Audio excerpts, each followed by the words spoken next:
Hey, what's going on, everybody? It's just Darcy here today with Umar. This is Big Geek Umar. How y'all? Well, how are you doing today, Darcy? Yo, that was rough. We were doing fine. We finally figured it out, and then Tactix had to be a jerk and like have work, and we had to go without him. I know. Absolutely. I'm like, I don't even know how to do this intro. Let's just do it. Actually, when you hit record, I was like, wait, which one of us is gonna do it today? I thought you were thinking that, and I'm like, I'm just gonna leave you in some terror. I'm like, I'll just come to it at the moment because obviously you finished. Yeah. So I'm like, I'm not even gonna go there. I'm not even gonna go there. Pull it back, baby. Pull it back.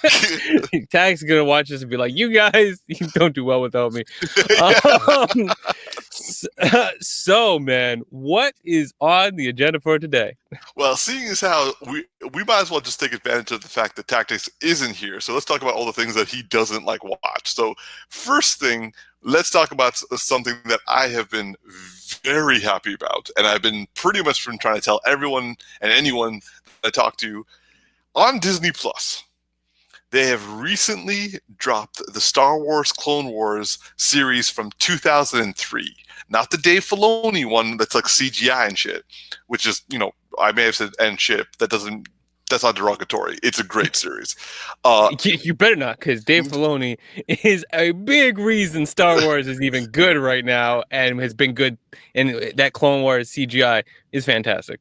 Dave Filoni has single-handedly, well, I wouldn't say single-handedly, but let's say like predominantly breathed life to Star Wars and kept it alive, and also gave us what good Star Wars is. Yeah, I honestly feel like he is like, what's his name? The guy who started Star Wars? Oh my gosh, I can't think of his name. George Lucas. I knew Lucas was in there, but I couldn't think of the first name. Kill me, Hey, if you're mad at me for forgetting that, just run up the comments, okay? Just run them up, okay? So, like the thing I feel like is like George Lucas has the great idea, but I feel like Filoni has taken everything and understood it well and has found ways to like expand on it in a way that makes it very accessible, and I really appreciate that.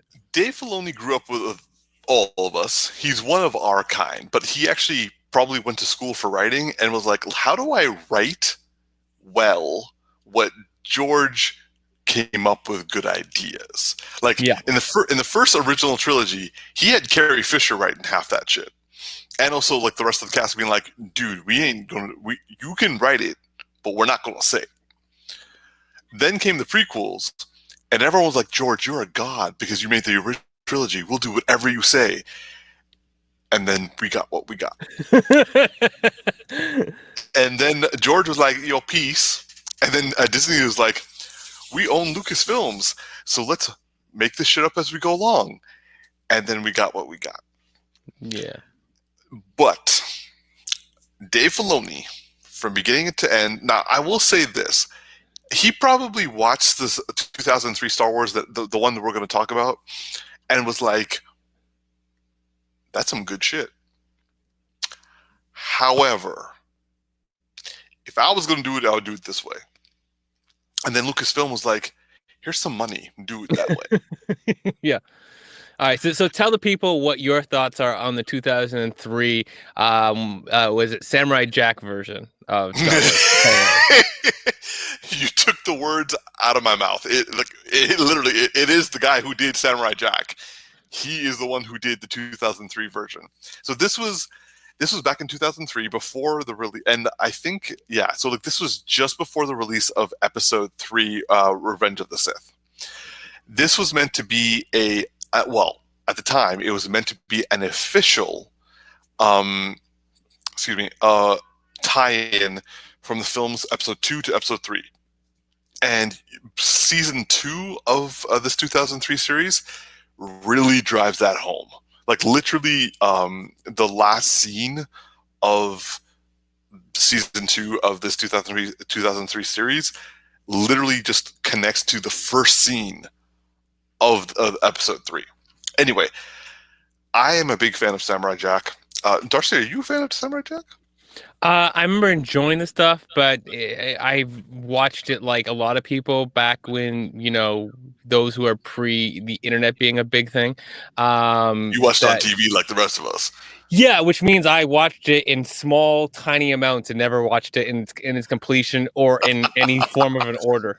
Like, like the only things I feel like I watched in order was like that Dragon Ball saga with Frieza, and I feel like I only got into it like 5 episodes before it started. You know what? I don't think I've actually seen Samurai Jack in order either. Yeah, Well, see, to be honest, well, it's not meant to be. Unless you watch the first episode, that's really all you really need to see in terms of an order. But yeah, I don't think I've. Well, I wouldn't yeah, know, to be honest. I never went back and checked. yeah, just more like I know what it is, and I can think of some scenes in my head, and that's about all I can say. Okay.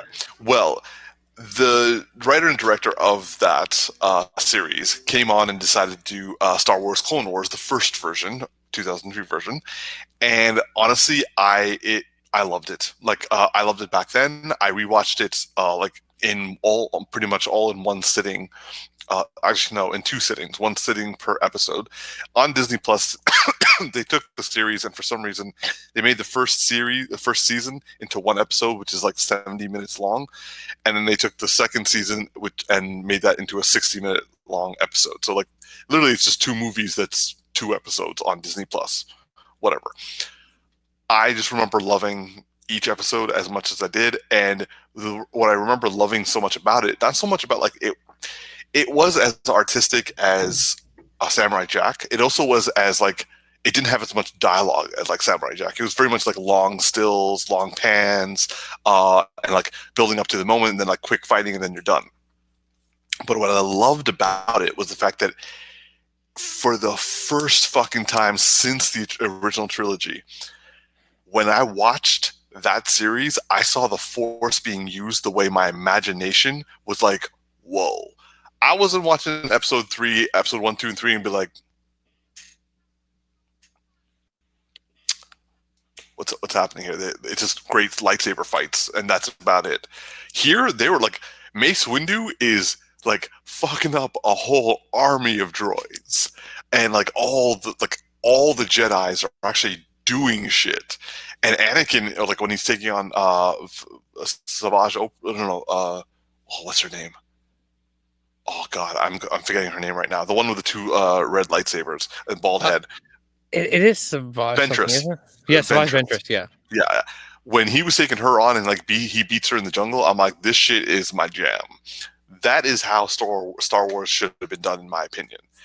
And yeah, so like for me, I fucking love that series, and I am so goddamn happy it's on Disney Plus. And everyone I know who has Disney Plus who's into Star Wars who doesn't know who about that series, aka someone here, I cannot wait to hear what you have to say, man. Anyway, long story short, I begged Darcy to watch it. He's watched it, but he refused to tell me anything about what he thought. So now I finally get to hear it. So I'm done talking. Darcy, please tell me, what did you think? Okay, so first off, I haven't seen it in its completion. I've seen the first episode and I've started the second episode. I'm air quoting the episodes because they're Yeah, like I said, they're like movies. bro, Um, you saw the first season. You're like started the second season. You watched enough. yeah. So, how do I put this? So Oh shit. I don't love it, but Oh, I kind of like it. And that's like the best way of putting it. So, okay. um, I don't know how to take that, but like at so least I'm not devastated. I'm gonna get to the thing that you said that is the thing that bothers me. And Cool. no, first off, before I actually that preface, biggest grain of salt possible. I've seen Clone Wars by Dave Filoni like 3 times. Okay, Okay. Okay. so this is playing Okay. heavily in my emotions of watching this show as like a first time pass. And I feel like I've seen this before but like I did not again like not in its incompletion or in any kind of entirety. Like oh, Yeah. what was that kind of a thing, right? And then never see it again. Like someone's flipping a channel and you're at someone's house, and that's how you found out about it. Right, and that's the only time you have ever found out about it. Kind I of just a want deal. to point out that like you may we're talking probably to a lot of people who don't know what that term means. I was flipping through channels at a friend's house, Let me and put then like, let me put this in context, okay? I lived in the country where the only television you could get was through a satellite dish, a physical dish outside your home, okay? And that stuff didn't work all the time because sometimes the weather blew the right way and your television went out. Okay? Like the clouds were literally blocking the satellites. oh man, we're dating ourselves so Yeah. badly. And I mean, I was a young kid at the time. I was like a wee baby, okay?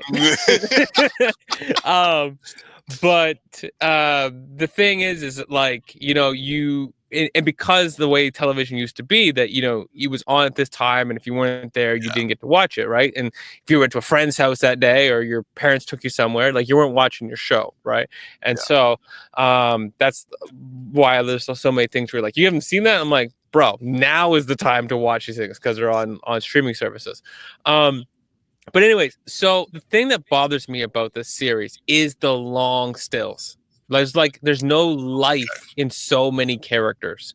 And it's too artistic, and it bores me. And then it'll give me something exciting, and then it bores me again, right? Like the further I've gotten, the shorter that time is between, like, I feel like as the episodes have progressed in the season, yeah. it's gotten a better pacing. But at the beginning, I was just like, oh my God. Like I was so bored. Like the stormtroopers were marching on the city, and I was Clone Wars, Clone Troopers.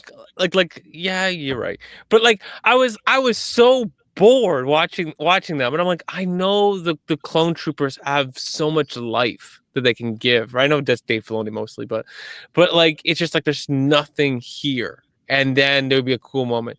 Yeah, I can't think of it. Mace Windu. I was gonna say Samuel Jackson, but Mace Windu. Like that battle is fantastic. Things that I feel like are really good. I like Savage Aventress, or however you say her name correctly. More in this than I actually liked her in Dave Filoni's, and that's saying a Interesting. lot. Because she just feels that the one thing I didn't like about her in Dave Filoni's characters portrayal, and they did this with certain characters at different times, they would make them feel like unbelievably powerful, and then the story would need them to become weaker for another character to become stronger instead of your Right. character becoming stronger. So she'd be amazingly powerful, and then she'd be like not as amazingly powerful in another episode. And then another character who had that done the worst to them was General Grievous. Grievous. Like he was like so powerful in like one episode, and the rest of the time he was just like a joke. And I was like, though I will say I do not like this version of his voice. I love the version in the Dave Filoni one because it sounds Okay. like a voice coming through metal and through robotics, like some like kind of vocal type thing. And based on, I've watched like origins of how he became what he is, and like how he went from being like a normal dude to To that. being that, right? I'm like, oh, that's so understanding of his character and how much strain and pain it would be. Like he has as much pain, if not more, than Darth Vader does, Yeah. right? Like in the physical form. But he's a joke. Like he's just in like Dave Filoni, he's a joke. And this one, he's like, oh, that fight was like, oh, like I'm like, yeah, Yeah. this guy is serious. But then characters I can't stand, I cannot stand Anakin Skywalker. It pisses me off every time he's on screen. I To be don't fair, like. I've never. Okay, I can see what you mean because okay, from the Clone Wars, the recent Clone Wars from Dave Filoni, yeah, you can see why Anakin was considered the hero of like the Jedi because he was so badass and he was also so like he cared about people so much. In in the 2003 version, they're really playing up the Hayden Christensen like fuckboy style. Yeah, but the thing is, like, even still, it didn't even feel like Hayden Christensen. Like it felt like a different person, and it felt like more of an ass than Hayden Christensen. Like, I get it was supposed to be in between these things, but he was just like there was a scene where he was like, "You're going to pay for hurting this clone." I'm like, "You don't give a fuck about the clones." Like, like I want you. Like, I'm like, I don't believe that. You just like at most you're using this as an excuse to fight. Like at most, like it's like, oh, you're going to pay for. Was that 43210 or 270? Yo, let me just look at his serial number and then I'll tell you what you're gonna pay for. Yeah. Was that 5? Was that 5s? Okay.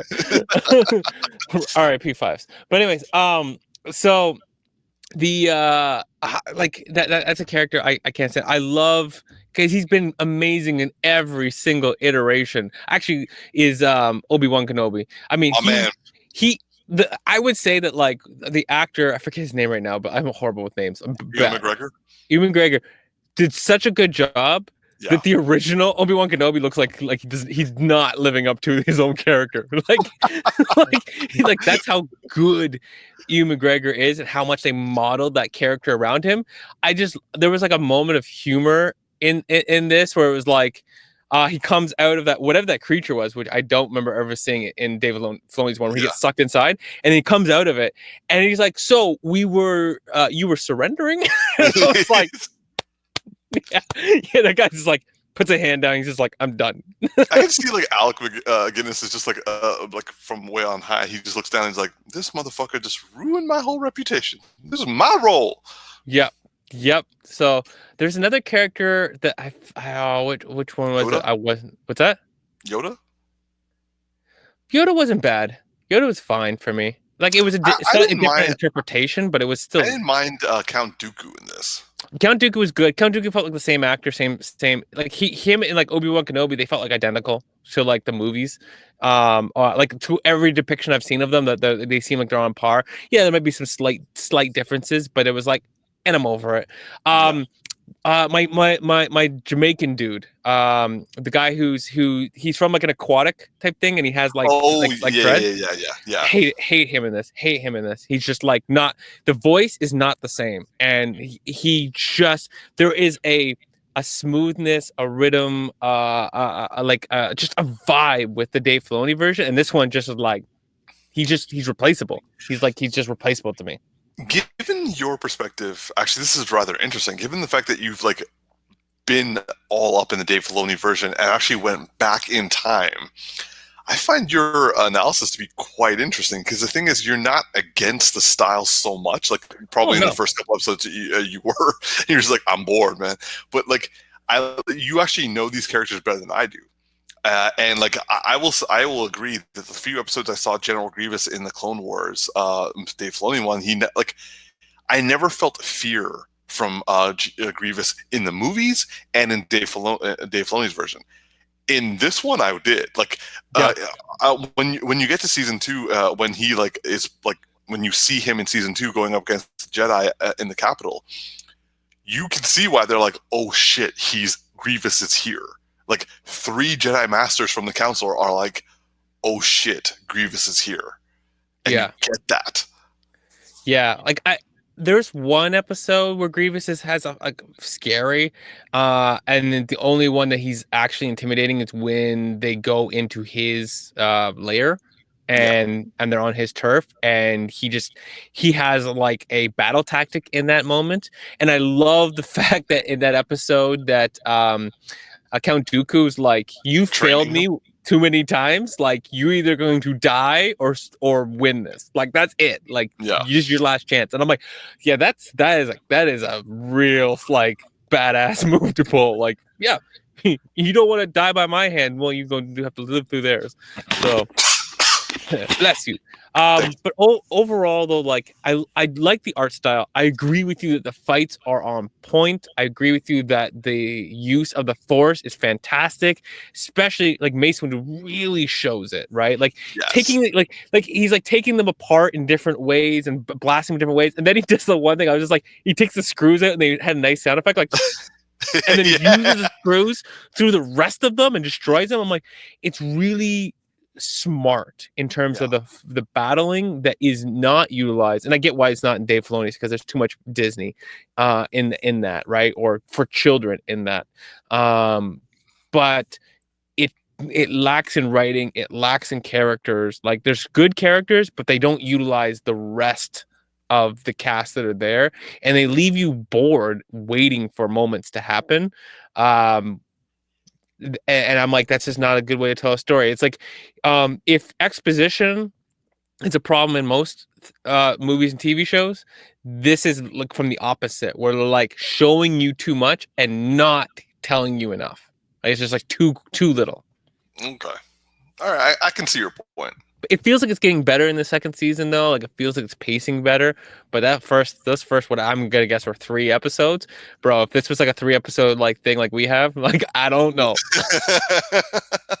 If it didn't automatically move and didn't give me that, like, you want to watch next episode, like, nope.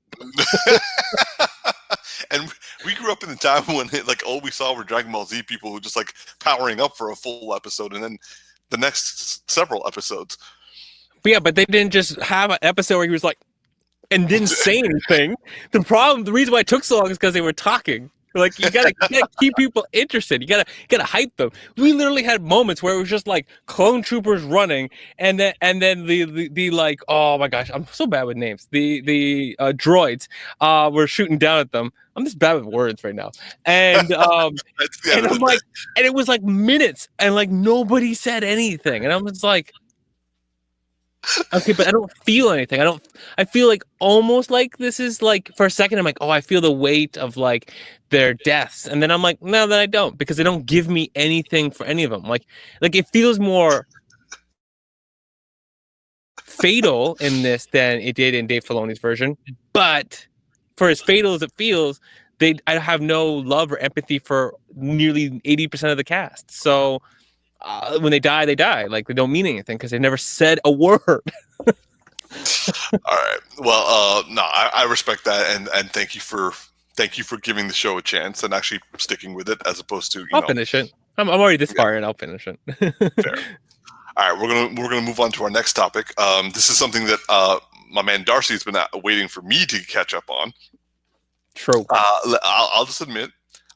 I've been busy, and so therefore, and also I also have been wanting to let a bunch of my animes pile up. I'm tired of doing the week by week because it got frustrating for me. So this year I was like, I'm gonna let them pile up. Unfortunately, I chose the year when like everyone decided to watch week by week, and I was just like, really, y'all? The one time I choose to like, anyway. So I have recently, as of like 2 days ago, caught up on Attack on Titan season 4, part 1. Yep. The last season, and holy shit. Darcy, how about you start with your, as you've had the like the opinions longer. So overall, like, this season's been really good. There's been some slow parts for sure. The first couple episodes and a couple episodes leading up to the last moment, before we have our new cliffhanger waiting for the last half of the season. But when it's been going, it's been going. And the funny thing is, I think about it, it's only been like 2 events. like this whole, see, I'm like they had one thing happen in Marley, and then like one thing happened back on like Paradise, I think how you say it, like the island. Paradise, yeah, or like Paradise. Just an FYI, everyone, we gonna go spoilery. So if you haven't watched Attack on Titan season 4, skip to the next conversation. Yeah, one, I just love how like I'm like, I didn't even pick up that was Eren in the hospital. I didn't pick up on it at all, and I was just like, because I just didn't think of the time jump. Like it wasn't clocking in for me. Yeah, I've loved the season. I just want to know where this is ending, because I'm super like unsure, and of course I don't read the manga, which is good for me. To be fair, I haven't read the manga either, and I'm avoiding Googling anything on Attack on Titan for fear of being spoiled.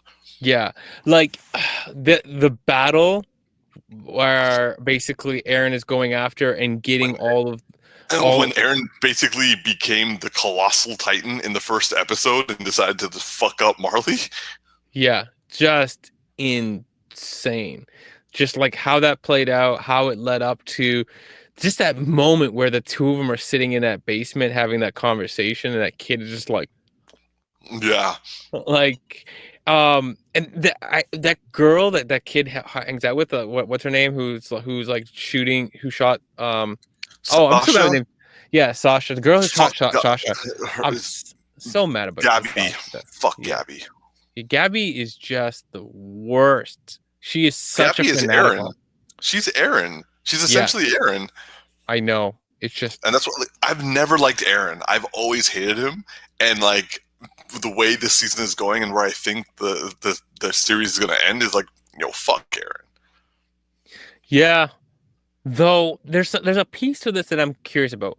Mm. Aaron has seen something the show has never told us. We know when they get when he got the founding titan, when people get the founding titan, they're supposed to see something. The original, like basically the king, his will is so strong that it overtakes its new host, and so whatever like they decide to do, it overtakes them. Like let's say for example, someone gains the power of the founding titan and is like, I'm going to change everything.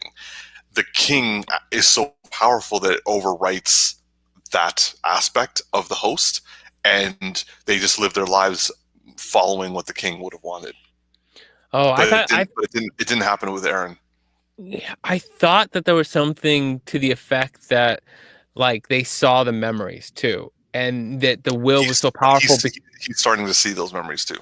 The will was so powerful, but it was also that like they saw something, and when they saw what that thing is about the origin, that they just cancel out what they want. Because my fundamental thought this whole time, ever since we started getting that backstory, is that we're going to find out that there's something cyclical about the whole process, and that they end up not and most people never end up resetting or changing the path, because they're like, there's no point to it, right? It's going to reset it. It's something that's going to cyclically happen in terms of this whole whatever they're experiencing. Like, how do I put this? Like, all of the past titans and stuff like that, like, we're only seeing a piece of it, and it always kind of, the whole process will repeat itself in terms of like their society and whatnot.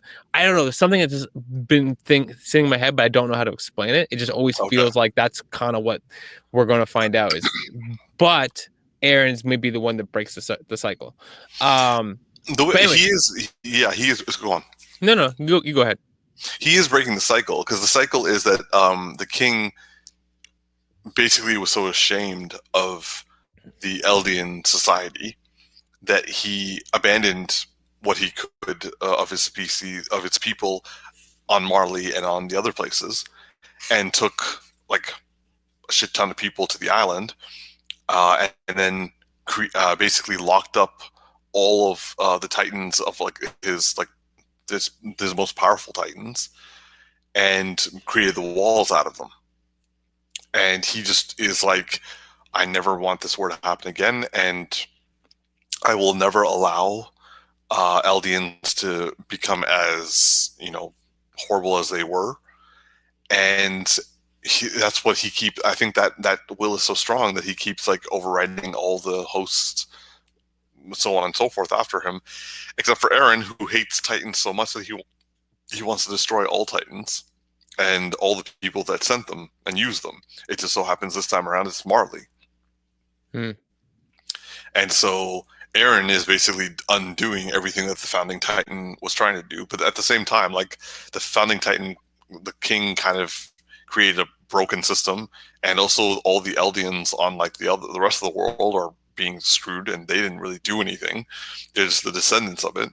And Gabby is like the pure example of like how fucked up the system is, and Aaron's another example, and they're both just happen to exist.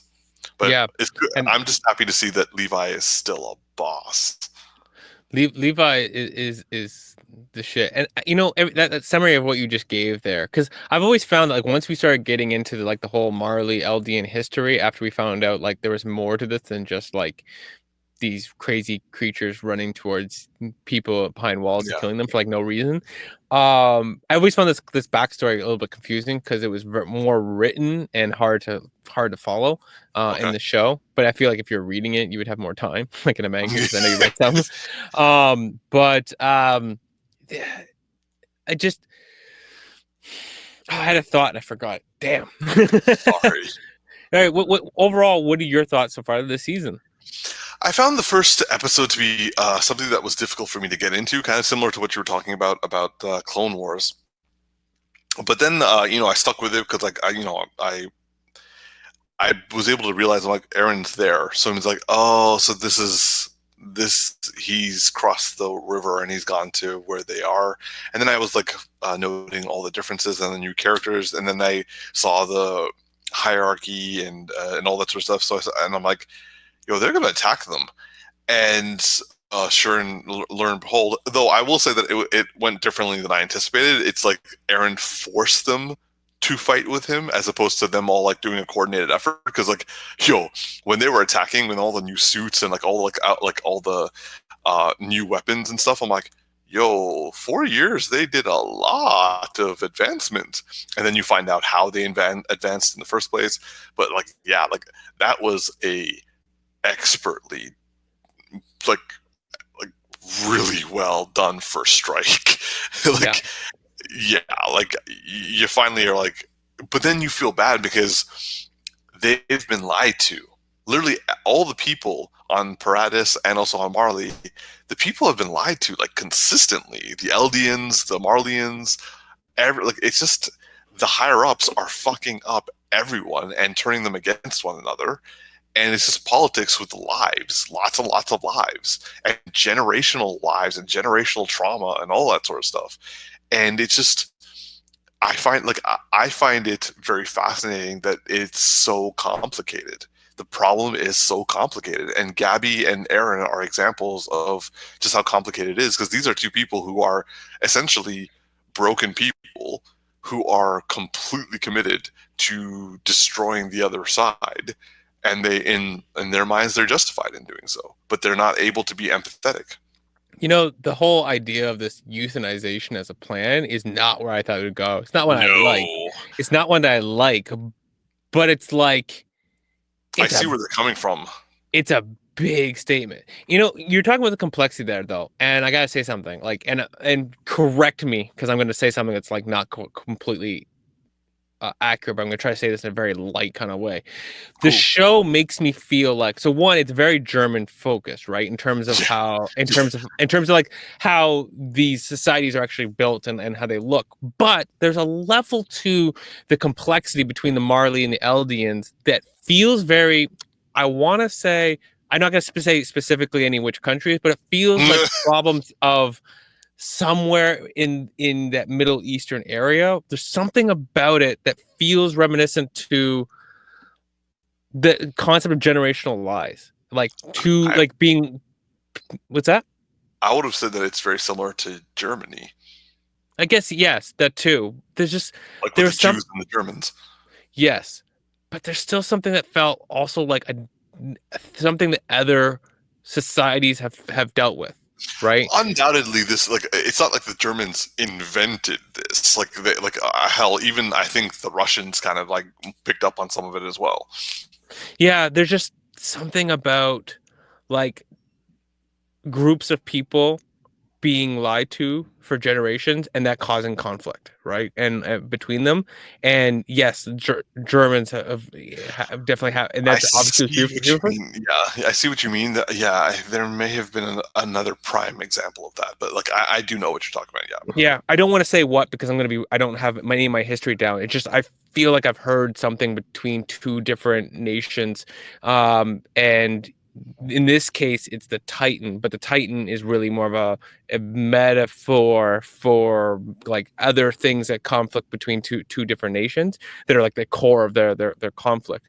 And it just feels like, when a good show kind of takes something from reality and then paints it in a different way and makes you kind of like indigenous people. Yeah, definitely could be that too. But anyways, it's a smart part of the show that there are those complexities in reality, and Yeah, like I would say that like instead of having the Titans being like a supernatural sort of thing, it turns out that it's a significant like. Honestly, I started rewatching the first couple episodes of Attack on Titan, and I'm just to remind myself of like what it felt like to be like, what was that? Wait, where's this coming from? Why is it the way it is? And to now be at this point where I actually know every fucking thing behind it, and I'm just like, this did not go the way I thought it would, and that's kind of what I like about Attack on Titan. Like, yeah, I knew that that was there, and yeah, I knew he was going to do an attack, but in the end, I didn't know how it was going to go down, and like the fact that the fact that he ate the armor Titan the way he did, I'm like, damn. yeah, yep. And that scene when Levi like had to kill all his comrades, that one hurt. Yeah, this is when it's come to the action, it's been fantastic. And like, also, let's give it up for what's his name, who's the colossal titan right now. Armin. Oh my gosh, Armin's had a rough fucking time.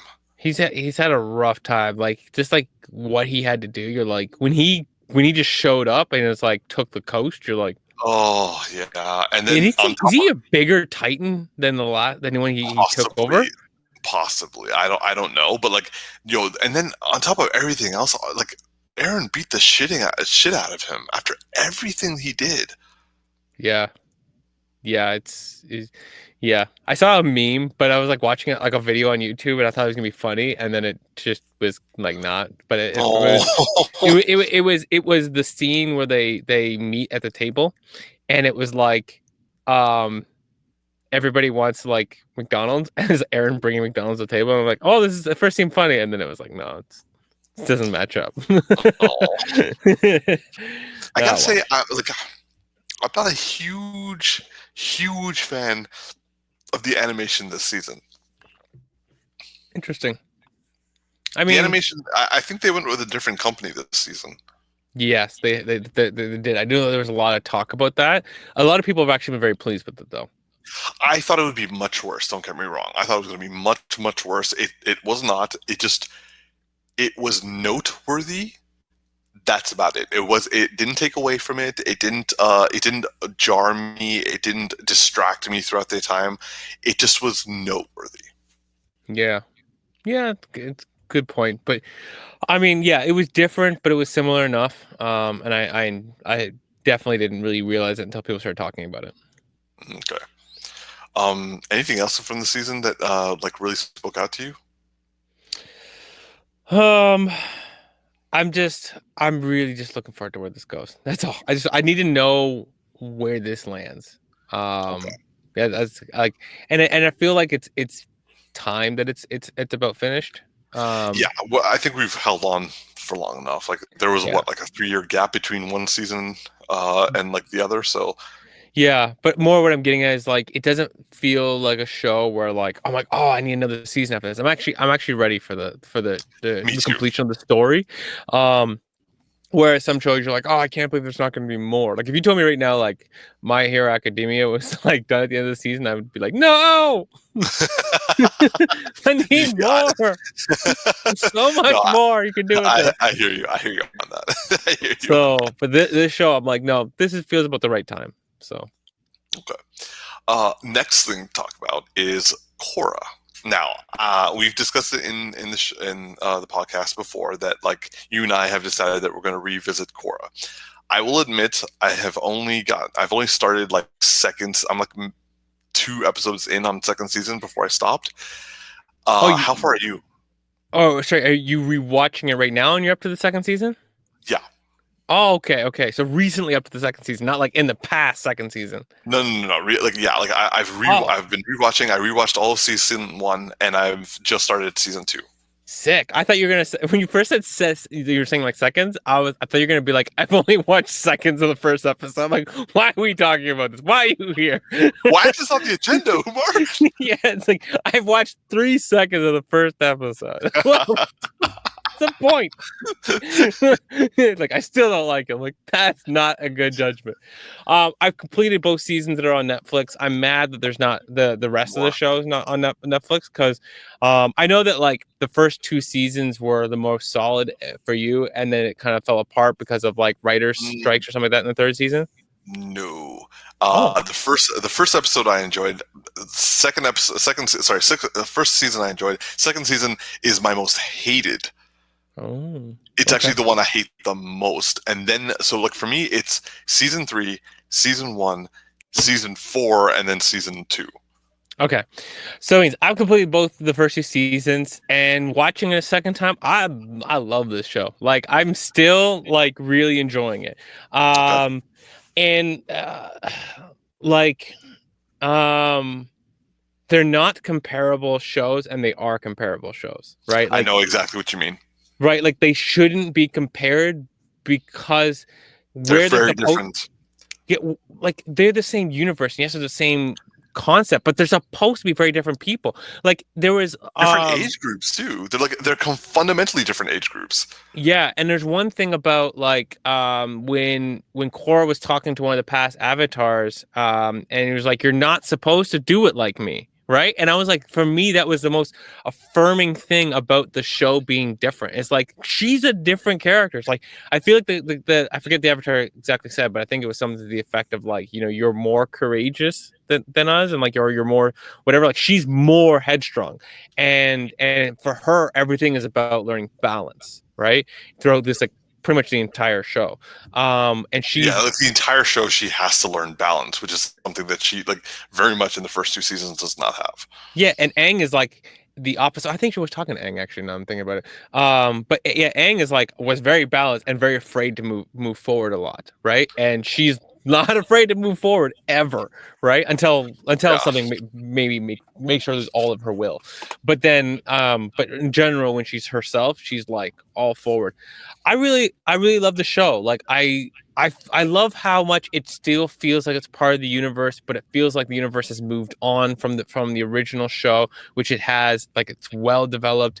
I love the cast. I love the tie-in. Like, I was dying when they're like, the head of Cabbage Corp has been arrested in a conspiracy, and I'm like, he's still here. The guy who had the cart, who they kept like everywhere he went, knocking his cart over and losing his cabbages, has grown to this giant company, and the first time I see him, he's arrested. I'm like, that kind of level of tie-in. I loved when Aang's granddaughter goes into the spirit realm, and she goes and meets the owl, and it was just like the interaction. And there was like a point where she's like, he's like, "I know how the radio works. There's a little man in the box," and she's like, "No, that's not how it works." He's like, "Apparently, I've had some information that's been like incorrect," and then the whole box is like, like it's like there's the heart of what is the Avatar universe has not been lost in this show, because it's the same creators. It's a very different character, and honestly, I really appreciate it, and I'm not bothered by the romance stuff that much, because it's not the thing that I feel like I'm focusing on when I'm watching it. But so that's my feeling. I still love the show. Okay. For me, I will say that I've only okay, so like I'm just going into my most hated season, so I haven't been able to kind of like taken a more different approach. But so far, I will say that the main criticism I have towards the series is not Korra anymore. It's the length, and it has to do with a lot of things are under like I feel very much that this series and like so far I only have the first season to back me up on this, but I truly believe the series, the main flaw I have with it, and from a critical perspective, not from a personal perspective, is that this series rushes each season too much. And it's both not the series' fault, and it is. It's the fault of the studios. I blame the studios for this. I don't blame the writers. They told their story. They did as best as they could to make it happen in the short amount of time that they had, and they made it still enjoyable. It's still relatable. You can still get depth from it.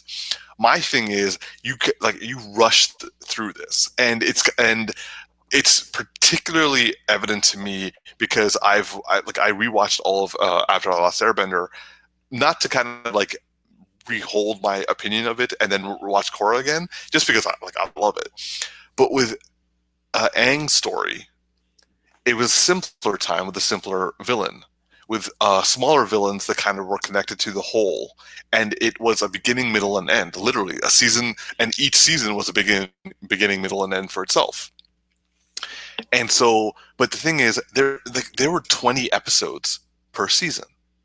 And the only time you can really say that it was slow was in season 1 when they were building the world.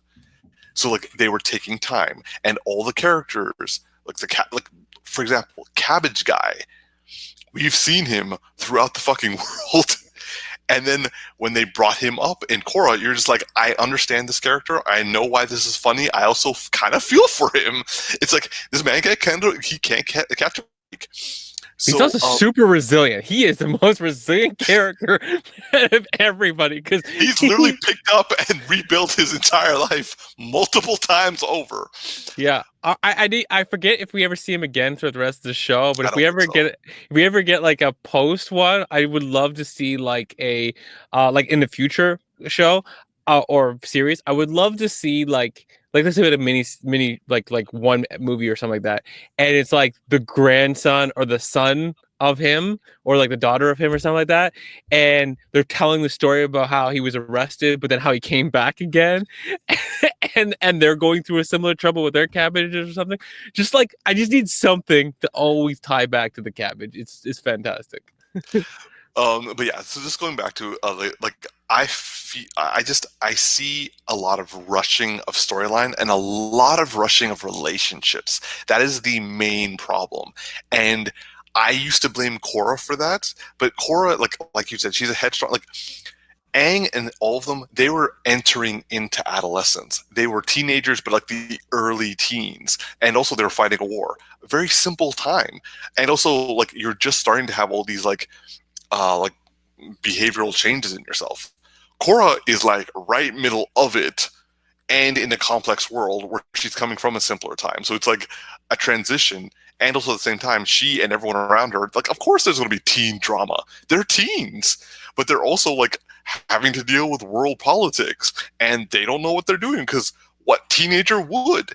But the thing that I like at the time bothered me was the fact that Korra and Mako and Bolin and like Asami, they're all like and also I keep saying J.K. Simmons, but it's really Tenzin. Tenzin is the only character who is consistent in my sense, where he hasn't he doesn't really change that much. He kind of goes along with what the story is for Korra. His relationship with Korra is always like she does something, he gets annoyed with her, and then they kind of like figure things out, and he always meets her halfway, even though she is 100% wrong all the time. And so that is an aspect of this, like they just don't have a lot of time. They're rushing from one big battle to the next big battle, and like a lot happens in each episode, and it's not their fault. They have all these plot points they're trying to get to because they want to tell a intricate story. But they have 12 episodes versus 20. An 8-episode loss is a big loss. I agree that, 8-episode loss is a big loss. I would say that the relationship stuff is the most rushed piece. Yes. But there's an element to this that I feel like I don't know if I'd want 8 more episodes. I'd maybe want 4 more and take it to 16. So yeah, something along those lines. No, but the reason why I say this is that so I feel like her character and the world that they're in requires that some of these things actually happen faster. And I know that, like, we could use episodes and take people to other characters and flesh them out and do other stuff, but there's a headstrong element and a speed to she runs into things when she should be analyzing a situation, and she assumes things, and she's impulsive, and that's her character. And so I feel like the story actually has to move faster than you would think it would to some degree. I just feel like when it came to the arcs and dealing with the villains in these first two seasons, I never felt like I was rushed. I felt like things made sense for how fast she was moving into them because of who she is. I would say that things that made, like, for example, you watch Game of Thrones, right?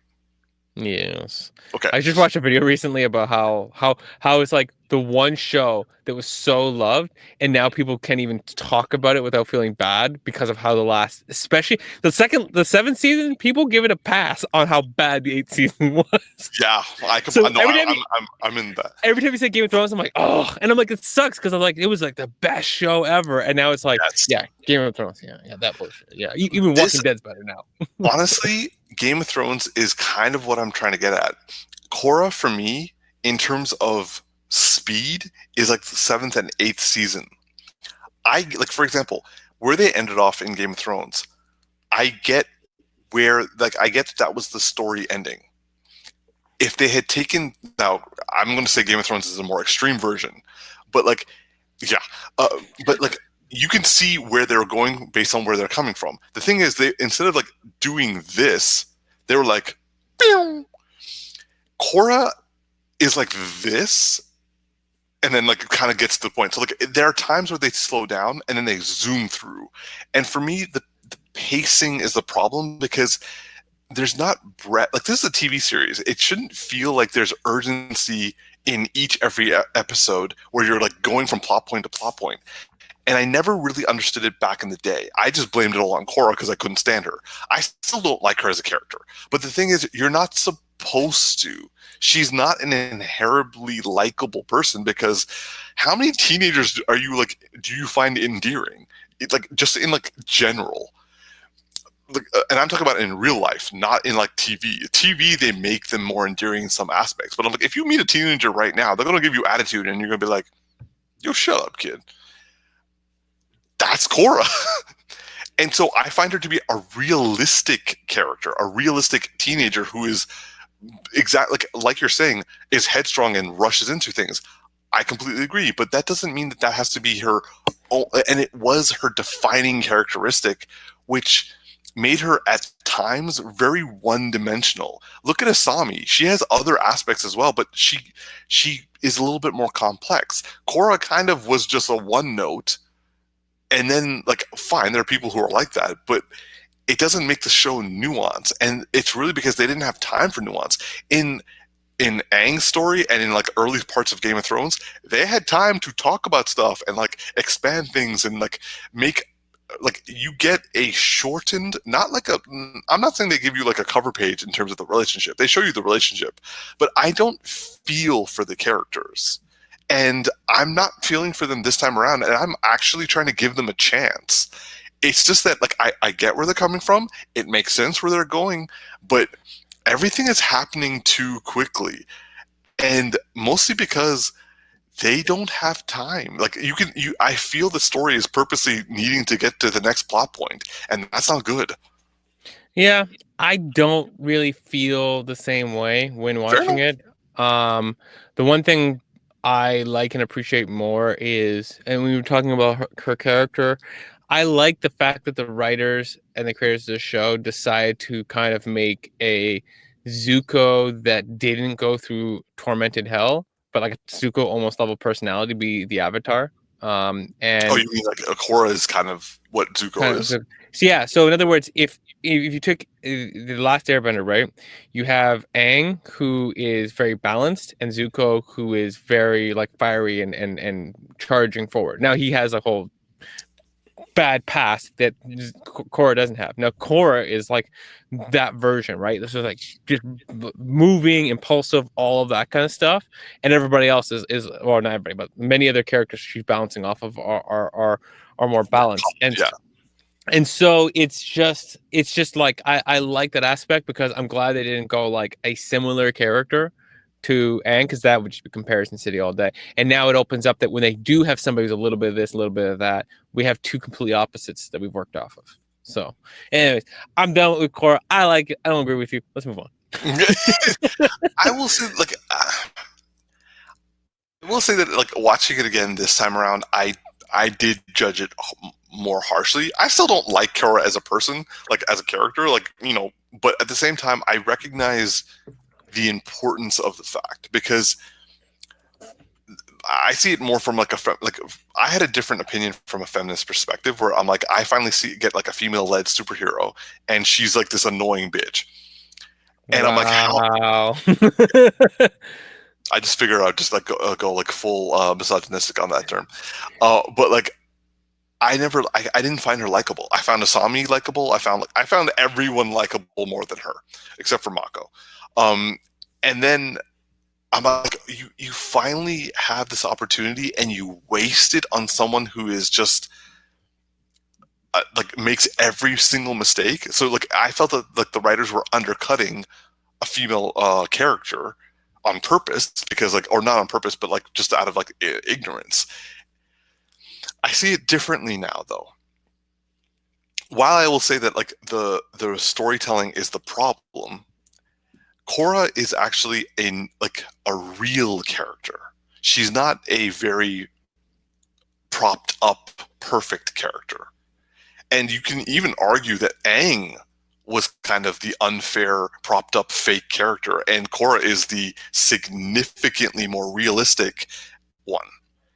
And like that's probably as much of a like compliment I can give to Korra, because like it's just like you're seeing a real person dealing with supernatural things and is obviously failing because she's a freaking teenager. Hell, like if I was put in that world as myself as like a mid-30s individual, I'd probably not be as stupid as she was, but I probably wouldn't do as many things as she did either. Like I'd probably be more on the reserve side, and everyone would be like, "Yo, man, Avatar Umar, why aren't you doing shit?" And I'd be like, "Yo, guys, I don't think this is a good idea." And everyone's like, "Are you fucking crazy?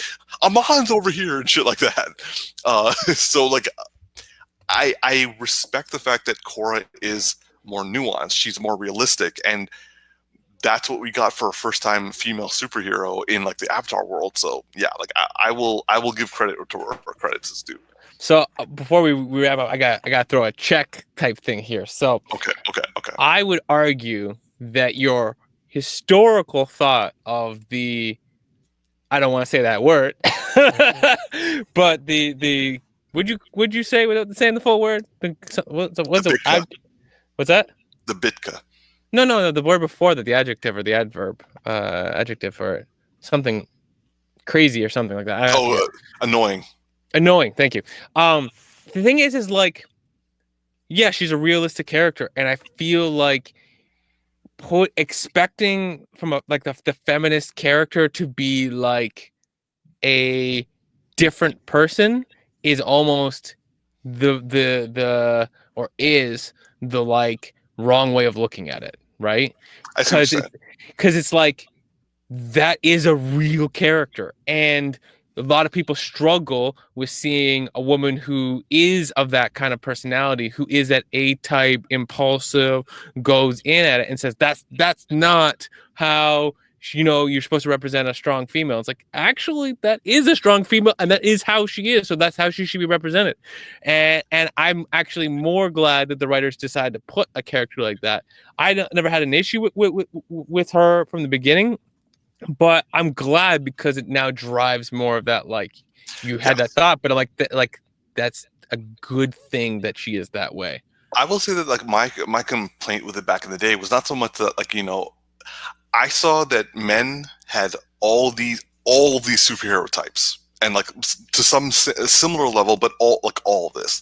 The first time you put a woman in front and center and you have one that is failing or making mistakes constantly, I see that as the writers undercutting a female superhero at the outset.